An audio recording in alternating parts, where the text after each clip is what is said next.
mean, you've had all the experts say, well, look out for the Delta variant or the Lambda variant. Next is going to be like the Chi Omega variant or the Pi Kappa Psi variant. I got the Florida variant. I got the Freedom variant. It affects the brain. It gets you to think for yourself, where you don't just surrender to the truth that they're trying to create and corrupt big media. We're dealing with a complicated pandemic, a new strain, and we're trying to figure everything out. And the attending physician says, since you're a group from all over the country, be a little bit cautious. And he gets mocked. This is the doctor we all go to. Hey everybody, welcome to the Muckrake Podcast. I'm Jared Yates Sexton. I am so happy because Nick Hauselman is back! Oh, you were sorely missed by myself and the entire community. How was vacation? Tell us tales from the road. Well, first of all, truly impressive to hear you be able to do a couple one-man shows by yourself. I do them on the basketball side, but I have people who call in too to give me something to react to. So you can do that and carry the mic for that long is very impressive. I appreciate that. I had my handy-dandy Post-it note. I put it over here. It was just the topics. Basically, when you lecture to college classes at some point, you learn how to bullshit to a certain Right, exactly. And the extra long sip of the beer, we can kind of, have a couple extra seconds to listen and let that fulminate. So I was in. Just to talk about my vacation for a second, I mean, it was warranted after a long NBA season. I was just relaxing, played a lot of tennis, and I got to catch a falcon on my arm, which is exciting. Learned a lot about owls and how vicious they can be, despite being just majestic and beautiful animals. And, just some real self-reflection driving, almost 6 hours each direction up and back. Well, I'm glad that you got it in because you got it in right under the wire. Yeah. I was doing a little bit of traveling myself, like seeing the people I care about and love and going around seeing them. And I got back and I was like, man, this feels like such a different universe. And like, I can't believe we can do this. I can't believe that like I'm not social distancing. I'm not quarantining. And then almost immediately, Nick, the hammer came down and we are back in the shit. Jared, I actually had planned to do again, the basketball court with some pros and some college players and invent a new defense yesterday. And I am getting tested today. I'm going to get tested probably later this week. But I can tell you right now that I have a lot of anxiety about it. And because, a couple of guys, they said that they weren't vaccinated. And I have to be able to get here. So I was having to have my mask off to, coach. So I don't know. I'm very, very nervous now the way this is going, and I won't rest easy until I get 5 or 6 days from now. Well, the sad truth, Nick, is that you are not alone in feeling that. Just released from Gallup, one of the main polling firms, is a really disconcerting sort of a glimpse into what is happening. And we're going to talk briefly about this, and then we're going to get into, the fact that Donald Trump tried to steal the election of 2020 and what that means and the things we've been discussing into all this. So the poll that we have here shows that at this point, more Americans than not feel like things are not getting better with the coronavirus and the pandemic. The majority of them expect for it to last at least the rest of the year, if not longer. People are planning on quarantining. I personally am planning on that. I don't know how you're going to approach it, but I'm also I'm kind of freaked out a little bit, man. I'm supposed to be back in the classroom next week. And I'm supposed to be up lecturing in front of these classes, which, by the way, it's weird. They just keep getting larger and larger and larger. It's almost like that's by design and exploitative. But now we're going to have to go in front. My university is not requiring people to wear masks. It's not requiring people to be vaccinated. They suggest. They're like, oh, maybe the vaccination's something you should look into, and maybe you would consider wearing a mask. But because I am in a red state with a red legislature, my state has decided to completely act like nothing is happening, like the rest of the former Confederacy, is pretending like nothing is happening. I don't know if you caught this on your vacation, but one of the governors was like, we're in the middle of an emergency and we're wide open. And that is unfortunately where this thing is going. Right. I mean, I believe it was like, I'm declaring a state of emergency and we're wide open and, let's go swim with some sharks. Let's see what happens. It's like, it is crazy. I mean, and certainly with Florida right next to you is what that's going on there. It's devastating. It's deflating. It's the same feeling that you get like when Trump won, that you see people, I'm picturing even like Pink Floyd, The Wall, where they're all marching off of this. They're not marching; they're on a conveyor belt into the meat grinder. You know what I mean? And they're happily doing this in Florida, without even recognizing that what it's so cavalier and so dangerous what they're doing without masking, without getting vaccinations, without social distancing. There, I mean, they're having peak case counts. And when I say peak, I mean higher than it was in the peak. Crazy. Yeah, it's historical. And I want to say a couple things because one of the deals that we've been working on here is not just diagnosing this, but also speaking to action and speaking to reaction with all of this. You're exactly right. It's demoralizing. It feels like a crushing of the spirit, because I don't know how you feel about it looking at this thing getting ready to play out. I have a hard time imagining that this country, with as uneven economic ground that we're on and political ground that we're on, I have a hard time believing that there will be a massive response to this, or that people are going to go back into lockdown, or businesses are going to be deprived of those things. I think we're looking at the real possibility of a late summer, fall surge that we're going to be gaslit through, that we're going to be lied to, that we're going to have to experience the trauma of it while being told by political leaders and economic leaders that it's not real. And what I will go ahead and say about all of this is, for our listeners who are hearing this, and undoubtedly that they're feeling that demoralization that we're talking about, steel yourself for this. Understand that is the real possibility of what's going to happen here, is that it's going to be a long and hard drag. And on top of that, you're going to feel isolated. You're going to feel alone. You're going to feel like your politicians are letting you down. Find solace in other people. Find the people around you that you can talk about. We say this all the time. The gaslighting feature of oppression, the only way to actively fight against that is to build objective reality between yourself and the people that you trust and that you care about. So have conversations with people. Do not isolate yourself in that regard. Find other people that you can trust and discuss with, because otherwise, I don't know about you, Nick, I'm damn tired.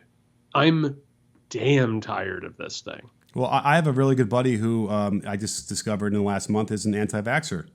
And he's written some very angry texts to me when I'm trying to express my concern for him, just to be like, well, all right, if you're not going to get the vaccine, then can you, I would say just don't be out and about in a lot of big groups and this and that, whatever. But then it comes out in this long, insane streams of what he believes. And it's, at least I have the finger on the pulse a bit of what that side is saying, in case you're wondering. I mean, they think that the vaccine's killing people in much huger numbers than anything that's being reported. They think that 50, 60, 80,000 people have already died from the vaccine.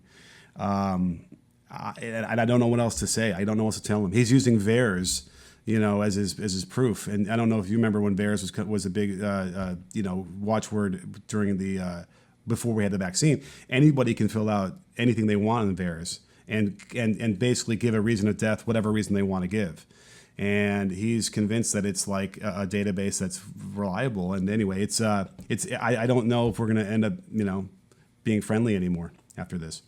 Well, that's really tragic. The only thing I can do in this case is talk about why such a thing is happening. And I want to go ahead and recommend to people, if you haven't already, the Weekender episode that aired last Friday. And if you want access to that, go over to patreon.com/muckrakepodcast.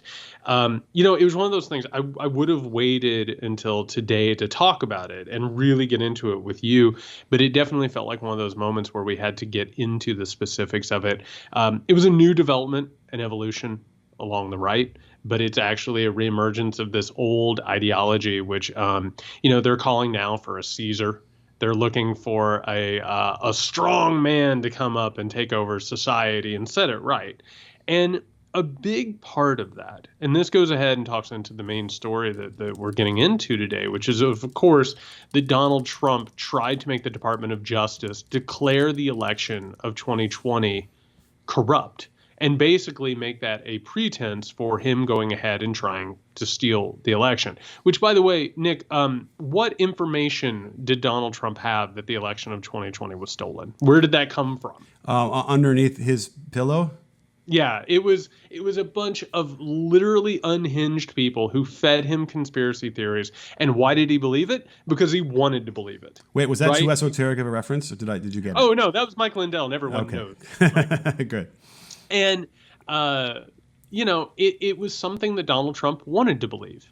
The entire time that Donald Trump has been a political figure, he has said, if I don't win, it's rigged. If this doesn't happen, it's wrong. It's criminal. And it's this idea. And it goes back to what we've talked about in the past, which is the difference between revealed knowledge, right, which is knowledge that is sent from God, or one day you suddenly think it, so it must be true. You feel it. Stephen Colbert minted this back during the Bush years, truthiness. Right? Yeah. It's not provable, but you feel it. You feel it. That's the difference between empirical and revealed. Empirical, of course, is something that's measurable. How many votes there were in the election? Who voted for who? What is the tally? What does it come out to? And what we're seeing with that is you're exactly right. The people who want to believe that the vaccine is dangerous or that they're not interested in being involved in that, a lot of people are finding solace in stuff that's off the records. And I told you, just to go ahead and be very clear, because we like to be transparent. We like to have everything above board. We like to we're not partisan. We're trying to call it down the middle as much as we possibly can. You know this. I talked about it off the air. I had a friend of mine who died after a vaccine. And, this was something that was really, really tragic and rough. And it was really hard to understand what exactly had happened. There were other conflicts that happened. But if I, for instance, didn't trust the vaccine, or I was worried about the rollout of the vaccine, that anecdotal evidence could have led me to believe that the vaccine wasn't worth taking, or that other people shouldn't have it. And if it went into my worldview, then suddenly that would make it to where I had my idea, and it wouldn't matter what you showed me, what proof you had, what science said. And it would get to the point where you lived in your own personally tailored reality. And that's where Donald Trump is and where a lot of his followers are. Well, and where he is that he knows he can lie, and it doesn't matter if you can prove it 10 minutes later that it's a lie. Once it's out there, it's done. We saw William Barr do this when he was arguing with Wolf during the election. He's like, of course, it's a matter of logic that when you do mail-in ballots, there's going to be fraud. And then he quoted some, fraud like in Texas. That was an absolute and utter lie, which actually benefited Republicans. And that was the scam that was going on in a much smaller way than what he had tried to say it was. They try and issue a retracting statement the next day. Doesn't matter. It's out. He has said it. He said it in front of Congress when he said that they were spying on Trump's campaign when there was never any spying going on. So that is the other part of this, which is not that necessarily that Trump believes it or doesn't believe it. He simply knows that he can lie. And once it's out there, it doesn't matter what any kind of, if it gets refuted at all later on. You know what I mean? It's out there. It's done. Yeah. So there was, to go ahead and draw this back in a historical context, the crack up that we're dealing with in America was a long time coming. We talked about this in our audio documentary, A Certain Route to Failure, how the idea of consensus in America was basically a lie, that there was never actually a national agreement that everything was good and dandy and the 1950s were perfect and all this. It was because, people of color, women, LGBTQ Americans were oppressed to the point where they couldn't speak, where they couldn't actually stand up for themselves. Why do you hate America, Jared? Why do you hate America? So the white majority of the country was able to basically put this net of reality over everyone. So it started to come apart. And we're starting to learn that the people who push that consensus reality, the quote unquote consensus reality, they didn't really have a majority in the first place. They simply made people afraid. They made sure that they weren't able to vote. They made sure that, they were intimidated to the point where they didn't make their feelings clear. eventually you reach this point where in the 1990s into the 2000s, the internet starts making it very clear what people think and what people believe. And suddenly they start, like, they're not afraid anymore of talking about this. Or if they're afraid, they go ahead and do it because they're brave. All of a sudden you start having this enclave with the Republican Party, with my friend and yours, Karl Rove. I mean, what a saint that guy is. Turd blossom. Love him. And Karl Rove, eventually says with the Bush administration that empire and the powerful make their own reality. That's what this is we are watching, and Donald Trump was like, because he was an absolute buffoon and he had no artfulness, he is the visceral embodiment of the right's need to create its own reality. Right? Well, if democracy rejects us, then we should reject democracy. If democracy isn't going to serve us and choose us, well, then democracy's wrong or corrupt or rigged. We have to overthrow it. And so now you have the right, going back to what I talked about on the weekend or last week, which people should listen to. You now have a point where they're like, we'll just overthrow this whole damn thing. And you'll figure out over time, you'll figure out that things are fine. And that's why things are escalating, because it's inevitable with these people. That is the only way they can try and square that circle. Well, listening to your talk on Thursday or on Friday and on the Patreon, which again, if you haven't listened to it, you should definitely get over there and check it out.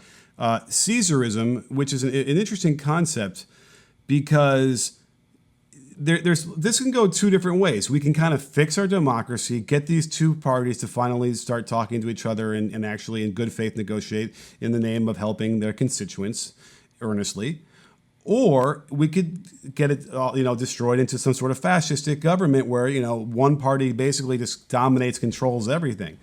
So it's not that far-fetched for me to reason that, it could easily fail. The two-party thing is already on its way to failing anyway. It hasn't worked well for a long, long time. And so there isn't any other version of the Matrix that we're going to have. Besides, someone's going to come along and probably just sort of outlaw one of the parties, right? Make them so they can't get anything done. They don't have any power at all. They don't have any influence, and they can stomp on it. And again, destroying more and more of our norms. Now, the funny thing is what I'm describing clearly to me sounds like what the Republicans would do. But the irony is that that's what they accuse the Democrats of trying to do ad nauseum for everything they try and do, right? Like the Democrats are the fascists. They're the ones who are going to crush everybody and silence everybody and make it into a work camps and all sorts of a Chinese version, of what's happening there with Uyghurs or what the Nazis did with all the Jews and everybody else. That's what's so interesting about this whole thing is they're able to frame it that way, and it's been compelling enough that they can grow that base. Well, I think what they would want, like if you handed them the pad and the paper and you said, just write down what you want and it'll happen, right? Mm-hmm. Like, what's your wildest dream? I think their wildest dream is a combination of things. One, and just a reminder, because inevitably somebody on the right is going to hear this and it's going to turn into a Dinesh D'Souza stupid-a-thon. Yes, the Democratic Party was the force behind the Confederacy and the South and slaveholding. Eventually, in the 1950s and 1960s, the Democratic Party and the Republican Party switched places, now that we've established that. The Democratic isn't that movie like isn't that Freaky Friday? It's like that, except for it involves like an inter-Civil War. So in this case, in the prior to the Civil War, before the Republican Party starts standing up to the Democratic Party and it leads to the Civil War, you had a ton of people, by the way, who were lucky they could show up to Congress on a daily basis. They're like, oh, just don't hurt us, guys. I'm not for slavery, but you can have it. It's a wonderful institution, right? And meanwhile, the Republicans are sitting there. I mean, the Democrats, because again, it's split, are sitting there pounding clubs into their fists. And they're like, that's good. Keep that going. Exactly. Mm-hmm. You should be afraid of us. They want a two-party system in which the second party is docile and subservient. Going into the 1950s and even in the late 1980s, early 1990s, which is what happened, they had the ideal situation, which was black people, LGBTQ Americans, and women all of these people, indigenous people, were terrified to say anything because they would be lynched, they would be assaulted, they would be thrown out of their jobs and ostracized. They would love to get back to that point where there's an economic and a social consensus. This is why everybody looks at Eisenhower, by the way. Everybody says, oh, the good old days with Ike, because Ike wasn't offensive to Democrats or Republicans. Mm-hmm. It was just sort of a high tide, right? It was like, oh, it's the birth of like the American dream in this modern era. They want to get back to the point where they can have that ability to control society. But I'm telling you, there's no putting that back up.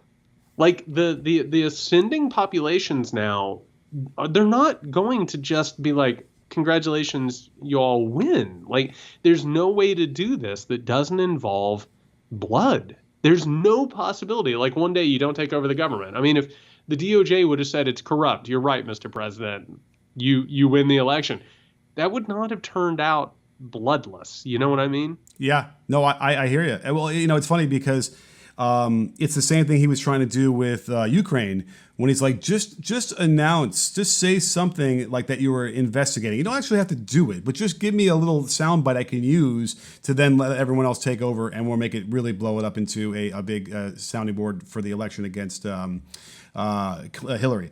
And it's the same thing that we hear now in the reporting with Trump and the Department of Justice when they have all these notes now that are coming out, and I'm sure there are more. I'm sure we're gonna get the notes from what he did when he called your state as well, where he's like, just say, give me a soundbite and I'll take care of the rest. And it is startling because that's illegal. It is illegal. And so Ted Lieu, not my congressman, but a congressman from California, he actually cites the statute that he violated, the 18 U.S.C. 595, makes it a crime for a person employed by a U.S. department or agency to use, quote, official authority for the purpose of interfering with or affecting the election of any candidate for the office of president. So, back then, the father, whoever wrote this law got it. They understood it. We should probably look at the history of this law because I would like to know exactly when it was enforced or written. But clearly they understood that this could happen. You could get a president who's going to want to, sully the stature of the elections for the sake of just winning it. Now we have to find out what's going to happen with this, because it seems clear to me that the only way you dissuade people from breaking the law is by prosecuting them for breaking the law. And I think you and I both know what's going to happen with this. I want to believe, Jared. I want to believe that they're going to do something. It would be so wonderful if we logged off of this and we looked and it was like, breaking, Donald Trump held accountable for multiple crimes, including crimes against humanity during the coronavirus pandemic, including election crimes. The problem is that it doesn't work that way. And that is the main problem here. You're right. There's a law on the books. There's a lot of laws on the books that Donald Trump has crossed over. And one of the reasons why the Republican Party has rallied to him is he showed it doesn't matter.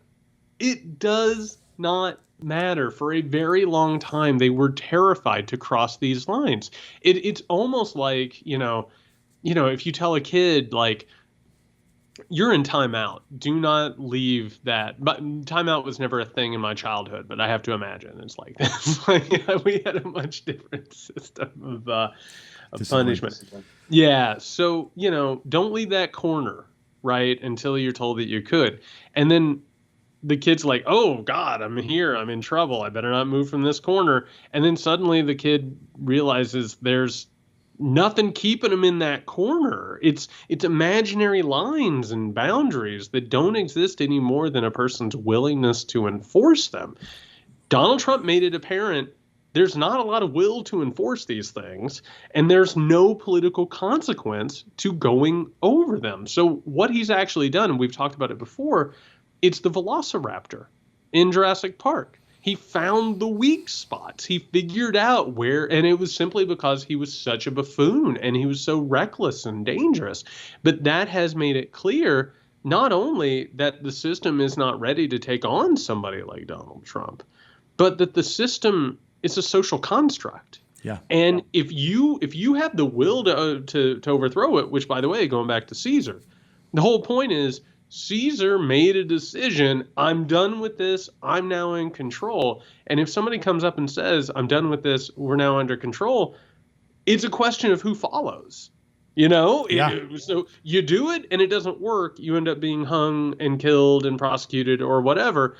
Or people go with you and suddenly you're dictator for life, which is what the right has now not just realized, but has seen fulfilled. I asked the Germans in the early 30s. They would have said, and my son was listening to your show too with me. He's like, it's impossible. It cannot happen. They would not be able to become a dictatorship in America. And I said, that's exactly what they said in 1932 in Germany. And they were just as confident that that wasn't going to happen either. Correct me if I'm wrong. Are you old enough to remember images in your head of the police beating innocent people on the streets during the protest last year? I mean, it was very, very long ago, like nearly a year. Yeah. But yeah, I remember very vividly. And so, I know we can't. Okay, there's a movie by a guy that I guess we're not forbidden from talking about, but he goes to a fictional South American country where there's a revolution, and in a hilarious way, the guy who takes over, who was a military man, decides to institute his own laws, and one of them, which is everyone will change their underwear 5 times a day, and to prove it, they will wear it on the outside of their pants. And you can see the point being that it quickly devolved as soon as it becomes an autocracy, and then people were sort of willing to do it and follow along. That is the fear. Just to put a button on that, like my wife and I would put my daughter in timeout, and we would sit in our room with the abject terror, waiting for that moment when she realized she doesn't really have to stand in the middle of a room and not say anything, and you can't move or touch her toys or anything like that. And it's a similar fear to where we are now. When is that moment in that? What was the other movie? The Last Action Hero, when the guy comes out of the bad guy comes out of the movie into real life and he shoots somebody, and then nobody even blinks an eye, and he realizes that's that moment we're at. It's chilling. It's really chilling. And then you throw in COVID, and it's like I don't know what we're supposed to do at this point. So this is the fright. I'm glad you brought COVID up at the very end of that, because here is where our current situation, both politically and economically, start to converge. I talked about this again a little bit on the Weekender last week. The problem is that there are different groups who are very interested in getting rid of democracy.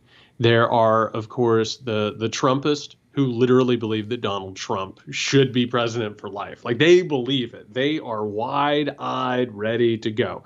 There are other people, and I talked about this, the people talking about the Caesarism, they know Donald Trump is a dumbass. They do not think that he is this, warrior king. They have not drank the Kool-Aid. Like most Republicans, they don't actually believe that. You also have another group, white supremacists, who they want a white ethno-state. They also understand Donald Trump is a dumbass, right? But there's a fourth group that really want to get beyond politics and already have corporatists. They're not interested in who gets elected and who serves as Speaker of the House and necessarily who's president. They sort of control politics as a whole. When you look at the rise of people like Hitler was an agent provocateur. He was somebody who got in the street and caused problems. And, the beer hall pooch happens and then he goes to jail, and he was a national joke to certain people. But he also had the support of the wealthiest and most influential Germans, because eventually what ends up happening is in a moment like this, and we've been seeing it. I mean, the polls tell us this. You want to talk about another poll? We've moved to the point where more and more Americans are questioning not just the system in totality, but capitalism. All of a sudden, you start talking about moving money around. You start talking about having government do things for people. And we were going to talk about this today, and I'll just go ahead and bring it up. You have Nancy Pelosi, the Speaker of the House, one of the most powerful Democrats in the country, who comes out and says, why should we forgive student debt? That'll upset some people and it won't help, all of our supporters. Well, the reason why you get rid of it is because it's not fair and because it's cruel and it holds people back. And we should believe in solidarity and helping others. Well, the old guard doesn't believe in that. It's a neoliberal, hyper-capitalistic ideology. It's everybody for themselves, and eventually that selfishness will help. Well, what happens when more and more people are calling for solidarity They're calling more for the government to actually help people. All of a sudden, the people in power who are incredibly wealthy, who are taking joy rides to space, who are they going to start working with? And we've already seen that with Zuckerberg. Zuckerberg gave Trump a big wet kiss because he made him a ton of money on Facebook. And we talked about that. If it would have been the left, he would have been wearing a Che Guevara shirt, right? They don't care about politics. All they care about is establishing the order and gaining more and more power and profits. So what happens in a moment of crisis when all of a sudden the fascists and the people who want a Caesar, they start looking pretty good? That's the question here. Right. And then you can argue that that's a direct outcropping of capitalism itself. You know, when you mix capitalism with a republic like we have, like we talked about this in the past before, it's like could very well be the inevitable end of it. And it lasted pretty long, and we had a nice run, the experiment, but it will fail.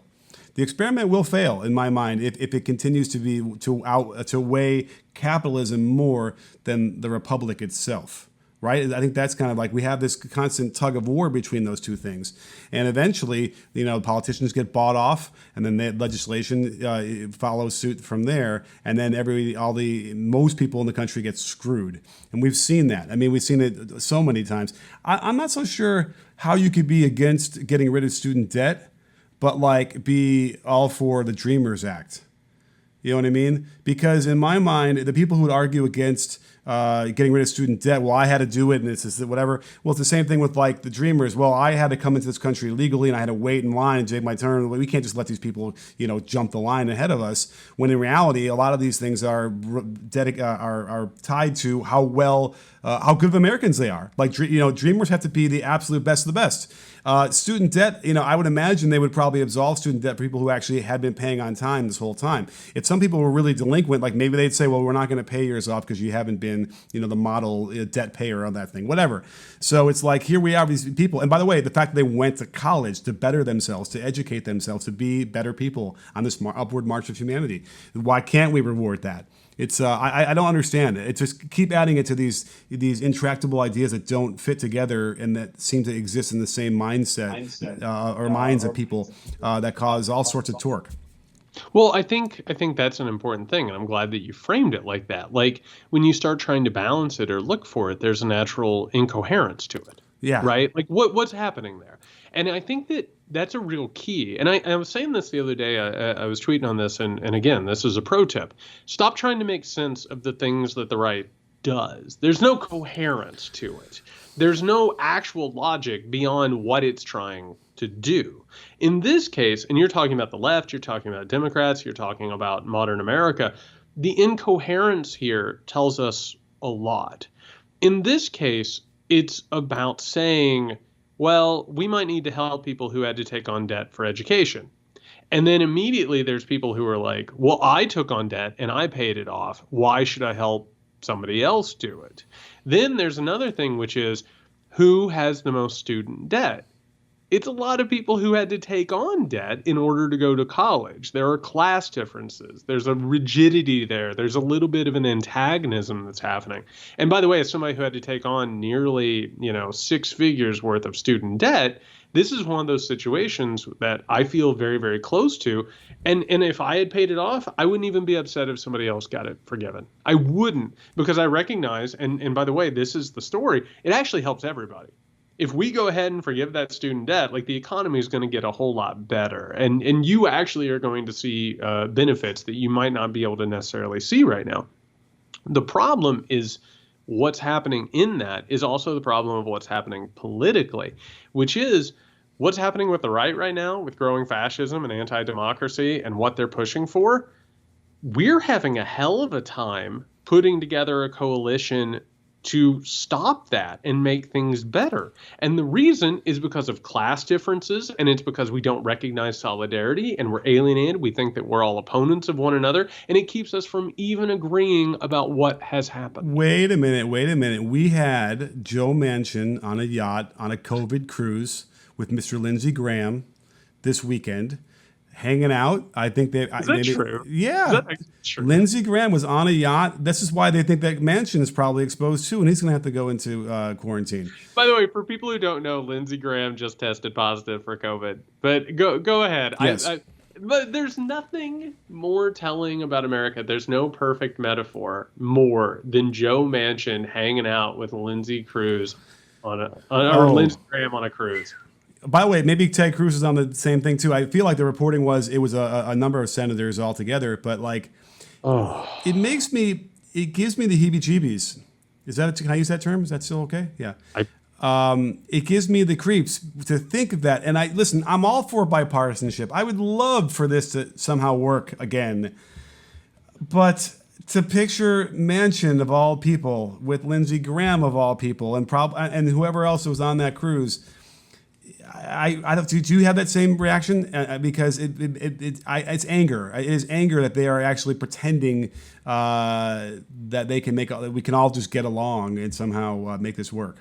Well, I think this is one of those things where you actually look at it, and that is actually class solidarity. I mean, Joe Manchin is an extremely wealthy person.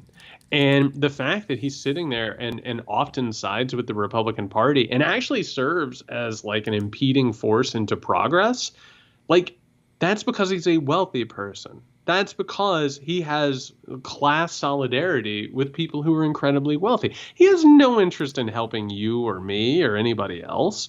That's one of the main problems that's taking place, is that politics has gotten so expensive and so exorbitantly wealthy that there's no possibility for normal working people to go run for office and establish themselves as players in a national scene. That's one of our main issues. The fact that they're hanging out on the yacht, that betrays real reality. That's who they are. And, we've been seeing this lately with, more and more Democrats of actual conscience are coming out and they're saying, they'll go on Fox News and they'll call me the devil, and the next thing you know, they're trying to chum up with me. Like, it's professional wrestling. They're performing this whole thing. And when you look at somebody like Manchin, like, he absolutely has a performative task. His task is to be the Democrat who stands in the way of all this. And by the way, he's got company now, of course, with Kristen Sinema. That's their entire play. That's their entire appeal. It will get them reelected. It will get them tons of money from special interest.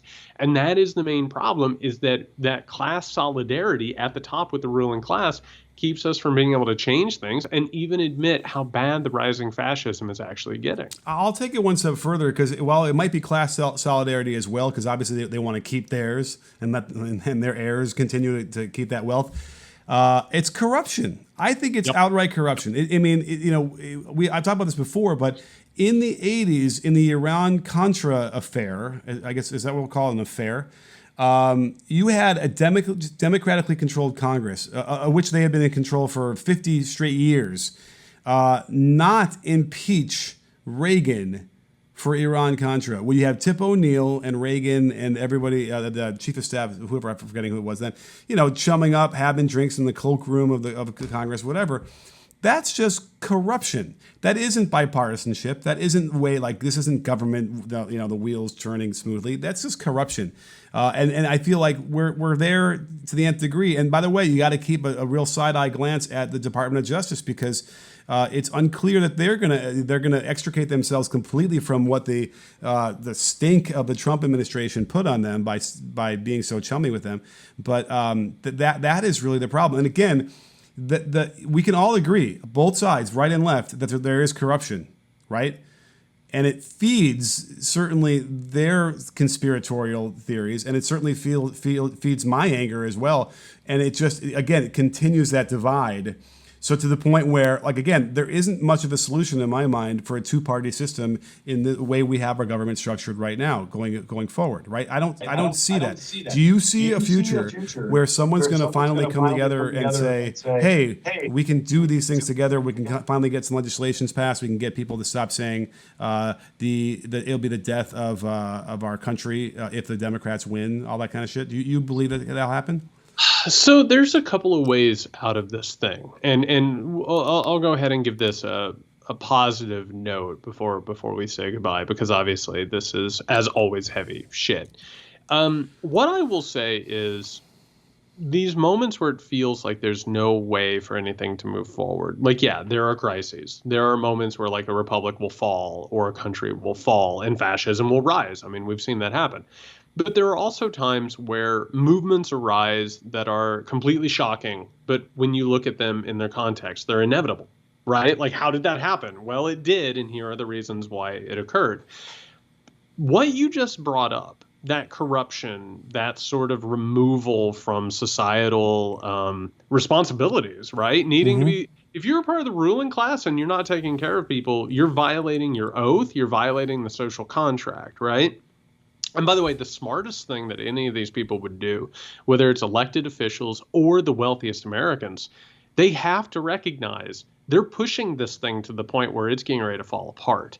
The smartest thing that they could possibly do would be pull back on the lever a little bit and give a little bit to the country and the people and allow there to be a little bit of a calming. That would make sense. That would be rational. But capitalism is not rational. It has to go as quickly as possible and as much as it can possibly do. So I would not be shocked to see a reform movement. I really, truly wouldn't, which would be more of getting money out of politics. It would be making sure that like regular people could run for political positions. Because I have to tell you something else I've noticed in my research. The same people that I played on that Weekender episode, the ones who were calling for an American Caesar, the ones who were talking about the end of regimes and the necessity of hierarchical power and possible coups, do you know who they're blaming for the problems in America? Big tech, corporations. They are saying that these people have too much power. They're right. They do have too much power. What are they doing with it? We can have conversations about that. I don't agree with how they're doing it, the wrong way. They say they're censoring conservative voices, right? Or they're making wokeness sort of the watchword of the day. But you know what we can have a conversation about? That those people need to be restrained and that they need to be pulled in and that money needs to be gotten out of politics. So I actually think that there is room, going back to what we talked about, it feels like forever ago that you went on vacation, with the Frito-Lay strike, right? You have to have people who are at that plant, which, by the way, I don't know if you followed eventually. They signed a contract that guaranteed them one fucking day off a week. A nationally televised, paid attention to labor strike, 1 day a week off. Right, but still it was 10-hour days. Oh my God. I think maybe it was 12-hour days or something crazy. Something nuts. Yeah. And so what you see here is there is room for that part. The political spectacle, the political controversies, the social issues that we fight about, those things at the moment are completely paralyzed. There's not a lot to do with them. But I actually do think that there is a possibility of reform coming and the possibility of particularly the next generation. They're tired of this shit. Yeah. They're disgusted by it. For a minute there, I thought maybe you were pitching a third party. Like a reform party. Maybe. And by the way, I'm sure that there are people out there who are working on such things. But I don't even know if it has to be a party. It has to be the people. It has to be grassroots efforts. Like, and real fast, I just want to say, I've been getting so much hope. Like the people of our listenership, our community, they are smart as hell. And they're paying attention to unbelievable things. They're nuanced. You know what I mean? Yeah. We're not shoveling them bullshit, red and blue bullshit. They are nuanced. They understand this, and they have to be just the top of the iceberg. I have to tell you that people are engaged and they're aware and they're awake. And I think that has incredible possibilities, to be honest with you. I mean, it sounds good to me. I remember way back when we were talking about the death of the Republican Party and altogether, like that was a clear trajectory that they were on. And, they're still on that trajectory. I mean, but like I don't know, like is that even a thing anymore? Like we don't talk about it the way we used to. I mean, it was clear even going into 2016. Like it was going to just die. They were never going to win another presidential election. They were never going to win very many other national offices either. It felt that way, at least. We're not that way. I doesn't feel that way anymore. If there was some sort of a national federal action against their disenfranchisement strategies right now, that would be something we would still talk about. If only there was a bill that somebody could put together that would protect against those things, right? You know, Jared, like if we could just figure out how to write that language. And if only there was a priority to make that happen. And I think that's the truth. I to put it in a very modern COVID sort of a frame, they're on life support. They really are. The Republican Party is not electorally viable anymore. They have to do this. They have to steal elections. They have to figure out ways to disenfranchise people, or else they're not going to win anymore. And that's the truth of it. They have to do this, or else they're nearly extinct. Right. But that's the end of our that's the end of our civilization, Jared. That's why we can't let it happen. It's the end of civilization. So we are willing to do anything, steal elections, disenfranchise anybody, because you're not going to believe what's going to happen when everybody gets health care and everybody. Well, by the way, I want to put this out there because what you just said is dead on, but it's also telling. You'll notice that the Republican Party has framed it to say, if we lose, the world's going to end, which means that your entire fate is wrapped up in us. It's an incredibly destructive, narcissistic point of view. I'll tell you what would happen if the Republican Party ended. If the Republican Party went away the way that it needs to, a new conservative party would come up in its place almost immediately. And by the way, that thing could actually be further right. They could literally be like, we are the American Fascist Party, and that is what we believe. Or they could come out and they'd be like, they would go back to, what was it? It was 2012 when they had the autopsy, and they were like, we have to move away from white nationalism. We have to go after, Latino voters. We have to go over black voters. We have to change our tactics and get away from white nationalism. And it would be one or the two. It's not like suddenly it'd be like the Democratic Party, United States of America. That wouldn't happen. Parties end, and the world doesn't end with them. It's an interesting way. It's certainly a pondering that is hard to wrap my head around what that would look like. But it could happen. And I think it would need to happen to figure this whole thing out. Because, again, I don't know if it would be ideal to have the Democratic Party so firmly in control, that they can pass everything they ever wanted. Imagine, let's just say they had 70 senators. They had, 300 and some congressmen. You know what I mean? And they could pass anything they ever want with a snap of the fingers. I wonder how well that would work as well. But the bottom line is that is what democracy is. It represents the will of the people. But it's important to point out they can't do that with their current political strategy. What happened in the Nixonian era is that both sides determined what they needed to win elections, and it gave them a slight majority and they gave them an independent voter that they had to fight over, and whoever won it, they took over control, and they had narrow control. The problem is the Democratic Party doesn't want overwhelming numbers. Mm-hmm. They're not interested in that, because what would they do? You know what I mean? And the only way to actually get to the point where the Democratic Party would have overwhelming support is to start proposing massive changes that people want. And so that would actually be the only thing that would lead to it. So if we ever reach that point, it would be not just a progressive agenda, but it would be a progressive agenda. That's the only way they would ever be able to have that. That's why I thought it was so important to nuke the filibuster right now, get these things in place, let the people actually feel how beneficial it really is for a lot of their agenda. And then come time for the midterms and the presidential election, they feel that Gallup poll is a lot that go in the other direction. And that's why Joe Manchin is opposed to doing it. Him and his fucking houseboat. So it wasn't a yacht, it was a houseboat. Forgive me. But how was your houseboat, Jared? I basically spend my summers on that houseboat. That's the way. I like to keep it real. It's a special place. Saying. It's a special place where I get to do my real thinking about how special interests are just pushing $100 bills, down my pocket. Houseboats are they 2 stories? I had this discussion on vacation. Are they? I don't. I'm picturing a house, a 2-story house that floats, and I don't know. Do you have to pay taxes on that? I don't know. No, I don't think that's what a houseboat is. I just think a houseboat is something that has a bed. Am I wrong here? I don't know. We'll have to do some research. Hi, everybody. It is 11:37 p.m. Eastern Time, which means in the Golden State of California. Tricky Nicky Hauselman is hanging out at a cool 8:37 p.m. Pacific Time. We have recorded today's podcast that you'll be listening to shortly, but we've had a quick update because obviously this is right in our wheelhouse. This is right in our strike zone. Tucker Carlson is in Hungary, people, and he is licking the boots of Viktor Orban and championing a liberal democracy.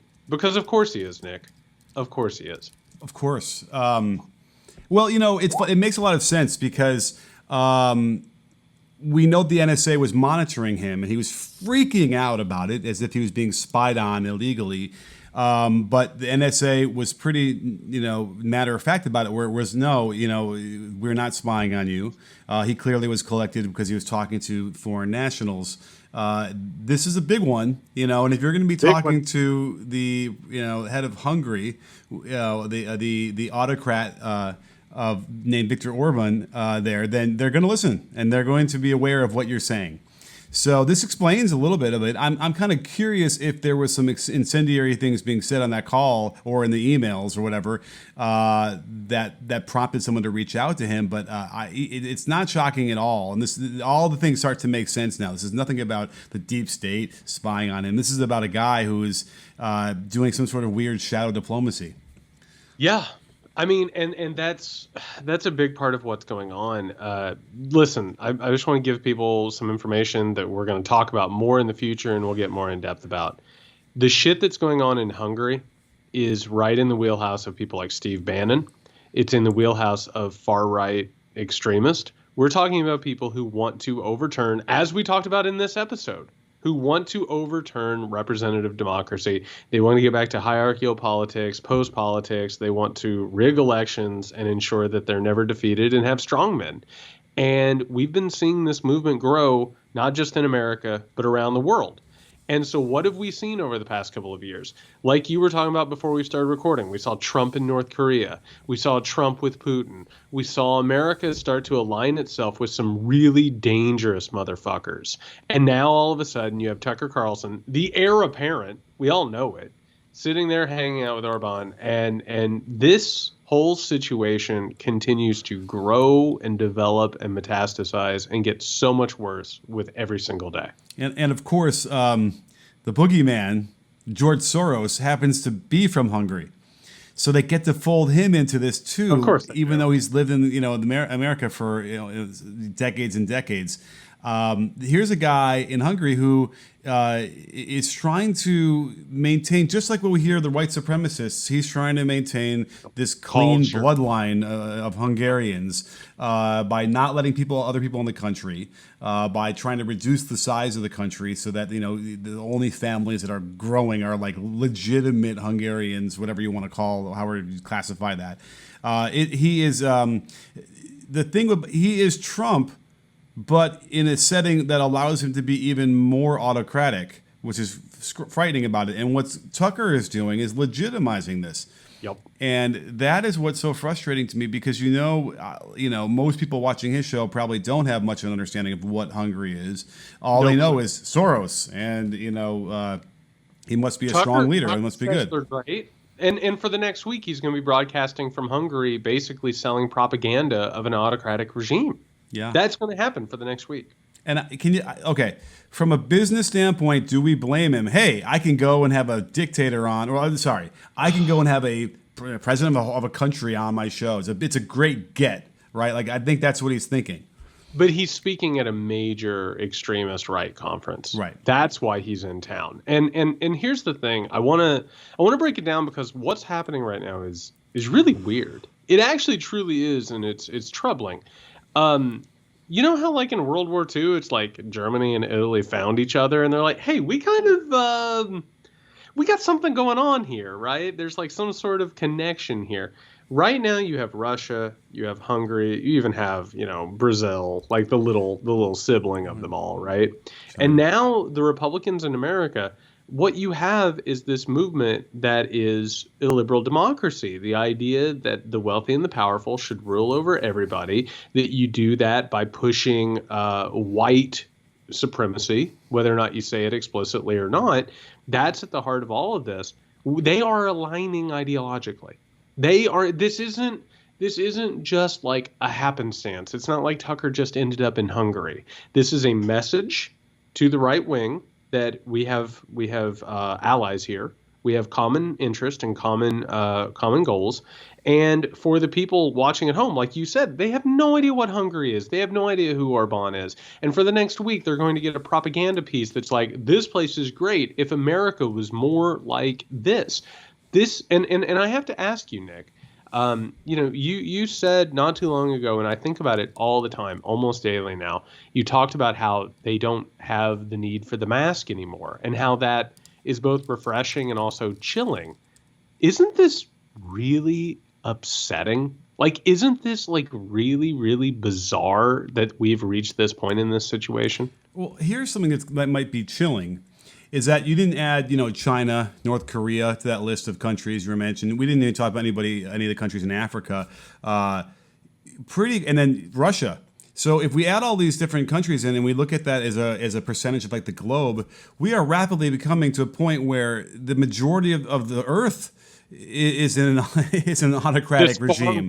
This far right bullshit. Yep. Right? That is what is scary. Everybody seems to be, yearning or leaning towards that. And I've talked about this before, like even the sense of the Russian mindset, where even though they got rid of the Soviet Union and communism, quote unquote, there seemed to be a built-in need to go back to the absolute corruption of what they had for all those decades anyway, right? And then even before that, before they had the Russian Revolution. Yep. So it's almost like in the DNA of certain people. That was what was nice about the American experiment, I suppose. Is it was begun in earnest without to put a foot down and not have that. But there's something about the human condition, I don't know, that seems to gravitate towards dictators. It's really mind blowing. Well, and one of the things that we have to keep in mind, and this is a hard thing. Like, I'm not, and again, we don't want to blow smoke up your ass. We want to be honest about this and treat this in a mature manner. Part of the problem we're dealing with here is the fact that we look at fascism and we think it's an aberration of Western Europe in the 20th century. It's just something that happened there. There is a part of humanity that gravitates towards that. And especially when they're not well, when they're not doing great, when they're down on their luck, whenever the country is suffering, however you want to cut it up, they can be brought over into that. What we're talking about right now is an authoritarian spirit that is being stoked around the world, like literally around the world right now. And we've talked about this. We've warned people about this, that this is growing and rising. You cannot get a better example in living technicolor of what this thing is and what it's becoming. Yeah. And the legitimacy of it now and the acceptance of it by certainly the right in America. It just makes all this harder. And what we discussed earlier in the episode of how we're supposed to get this to get back on some sort of track where you have two parties that, in earnest believe in helping their constituents. They continually go so far down the road that the only solution is to get rid of them completely and have another party replace it. I don't know how the Republican Party comes back from this. I really, truly don't. I don't know how you make that argument. I don't know how that works, but I can tell you right now. And again, how long have we been doing this show? Going on 2 years? 143 episodes. We've been doing 143 episodes. I've been on the Trump fascism beat for 4 or 5 years now. 5 years, I guess, now that we're looking at it. I have to tell you, this is concerning, Nick. Like, this is like, it feels like today was an escalation, which is why we had to get on here, nearing midnight. But it feels like a really bad escalation in this entire thing. It does. But it also, I know that everybody on the right would be like, wow, what's the big deal?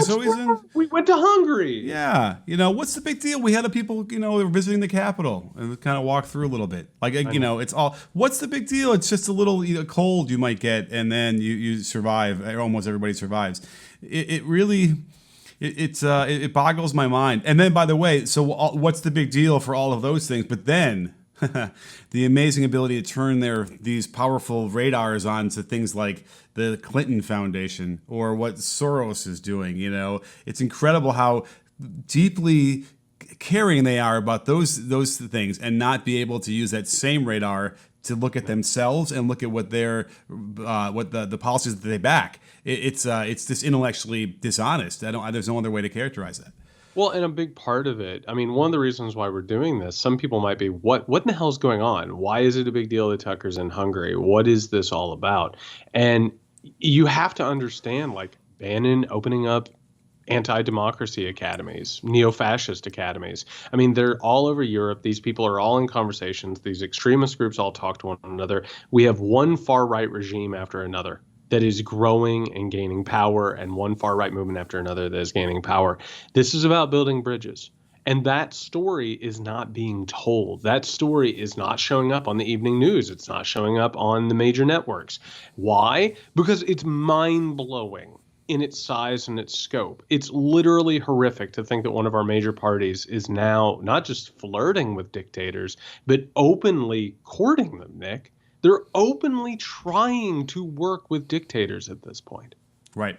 And again, we saw that with in North Korea. And I don't think, obviously, Trump did recognize the damage he was doing then. It was reported then, at least, and the legitimization of what he was doing with that regime. But this is a direct line to what we're doing here, and just laundering the image of all these dictators. I mean, I'm kind of mad that we didn't predict this more, But it's like what would be next is that he'll do a whole tour of this. He's going to go. Yep. I mean, obviously he wanted Putin, right? That was what was reported. Who's to say he's not going to go hang out with Putin? This is probably this is a warm up or an audition, right, for Putin, I'd imagine. And maybe Putin was like, well, you do Hungary first, and then we can come to Russia. I don't know, but it's just frightening. And then, by the way, anyway, this is what's happening. And then, so it has to be Ingram is going to be broadcasting next, right? Or who's the next, person? I'd like to see Judge Janine go to one of these countries, drink a little too much, and report from there. That would be fun. The amazing thing about that is, like, it really makes you start thinking about the stratification of the Fox universe. You know what I mean? It's like Judge Janine has no ideology. She has no idea what she's talking about at any given point. But somebody like Tucker, I mean, this is chosen. This is strategic. This was a message to everybody. And you're right. It's that thing where it's like, what are you all upset about? I took a trip to Hungary. Is that not allowed in the free world now? Oh, what? You think this is a message? When obviously it's a message. That's what this is. It's incredibly concerning.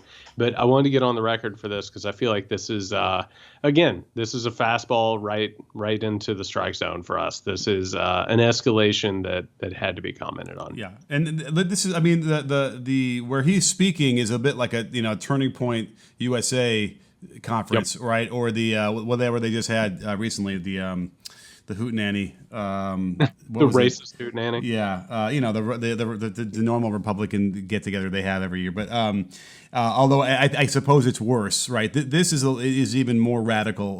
Where they're meeting and having this discussion. But that's why they have these. Yeah, that's why they have these conferences, is so that they can network, so they can come together, so this stuff can spread worldwide. It's been done for years now, and the far right illiberal democracy tunnel, that network has been built for so many years, and we're watching it come into full fruition. The MCC Fest, which might sound familiar when it's a government-funded plan to train a conservative future elite. I mean, this is right out of the, what was it, 1776 project? Is that what they were calling it in response to the 1619 project? That sounds awful. That sounds god-awful, is what that sounds. Oh, yeah.